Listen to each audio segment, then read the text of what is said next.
ہم سمجھتے ہیں انسان پر اگر کوئی مصیبت طاری ہو جائے، کوئی مشکل آ جائے، انسان مصائب میں گھر جائے تو بڑی مصیبت آ گئی ہے اللہ کی طرف سے، بڑی پریشانی آ چکی ہے ہمارے اوپر، واویلا کرتے ہیں، اپنی اس مصیبت پر شکوہ کرتے ہیں، گریہ وزاری کرتے ہیں، ادھر ادھر لوگوں کو بتاتے پھرتے ہیں کہ ہمارے اوپر مصیبت آ چکی ہے۔ لیکن حضرات اہل بیت علیہ السلام اس مصیبت کے پس پردہ موجود محبت الہی کو مشاہدہ کرتے ہیں اور اس مصیبت سے بھی قرب پروردگار کا فیض حاصل کرتے ہیں۔ بس اس انداز میں اگر بیان کیا جائے کہ حضرات اہل بیت علیہ السلام کی مصیبت ہو یا عام انسانوں کی مصیبت ہو، ہر مصیبت کے پیچھے خداوند متعال کی محبت کار فرما ہے، خداوند متعال کا جذبہ اور کشش کار فرما ہے کہ بطور معمول ہم خاکی انسان جو ہیں وہ بہت کم اس کشش کو محسوس کرتے ہیں۔ حضرت ابراہیم علی نبینا وعلیہ آلاف التحیت والثناء بہت تمنا ہے، بہت آرزو تھی کہ کاش اس دمبے کی جگہ وہ اسماعیل کو ذبح کر دیتے، کاش وہ خدا کا حکم نہ آتا، وہ تبدیلی نہ ہوتی اور میں اسماعیل ہی کو ذبح کرتا، اور اس مصیبت کے پس پردہ جو محبت الہی تھی، جو جذبہ الہی تھا، اس سے مزید خداوند متعال کے سامنے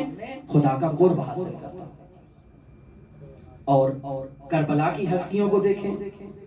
اگر مصیبت کے ظاہری پہلو کو دیکھیں تو وہاں ان اشقیاء کے سامنے گریہ وزاری بھی ہو رہی ہے، ان اشقیاء کی ملامت بھی کی جا رہی ہے کہ تم نے مقدس ترین ہستیوں کو اسیر کیا ہے، مقدس ترین خون کو بہایا ہے، مقدس ترین اجساد کو پامال کیا ہے، وہاں شکوہ بھی ہے۔ لیکن جب بات آتی ہے پروردگار کی طرف، یعنی مصیبت کے دوسرے پہلو کی طرف، تو کہتے ہیں ما رأیت الا جمیلا، ہم نے کوئی اور چیز دیکھی نہیں، کربلا میں تو صرف جمال الہی کی تجلیوں کا مظاہرہ ہم نے دیکھا، وہاں تو اور کوئی چیز تھی نہیں، وہاں تو جمال ہی جمال تھا۔ بس مصیبت کے پس پردہ وہ جذبات الہیہ جو اصحاب کربلا کو اس بلندیوں تک لے گئے، سعادت کے ان عالی ترین مراتب پر لے گئے جہاں کوئی دوسرا نبی نہیں پہنچا، کوئی دوسرا انسان نہیں پہنچا، لیکن سید الشہداء نے اپنے سفینے پر ان اصحاب کو سوار کیا اور ان بلندیوں تک پہنچایا۔ بس ہر مصیبت کے پیچھے محبت الہی موجود ہے،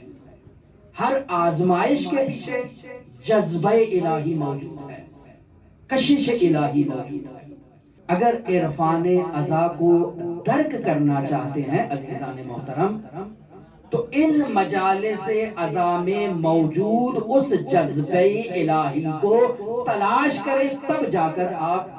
ان عرفان عزا کو درک کر سکتے ہیں، سمجھ سکتے ہیں۔ یہ فرش عزا پر آنے والا زائر عزادار مومن، اسے یہ اعزاز حاصل ہے، اسے یہ ٹائٹل حاصل ہے سید الشہداء کی جانب سے کہ فَإِنَّ الْبُقَاءَ عَلَيْهِ يَحُطُّ غَنُوبَ الْعِبَادِ، کہ حسین ابن علی پر گریہ کرنے سے کبیرہ گناہ، عظیم گناہ انسان کے جھڑ جاتے ہیں، انسان کے اوپر ایسے جذبے کی کیفیت ایجاد ہوتی ہے کہ انسان کبھی حسین ابن علی سے جدا ہونے کا تصور نہیں کر سکتا۔ یہ فرش عزا وہ بلند ترین رتبہ رکھتا ہے کہ جو اس فرش عزا پر آ جائے، اس فرش میں یہ صلاحیت موجود ہے کہ اس فرش میں آنے والے شخص کو یہ فرش عزا عرشی بنا دیتا ہے۔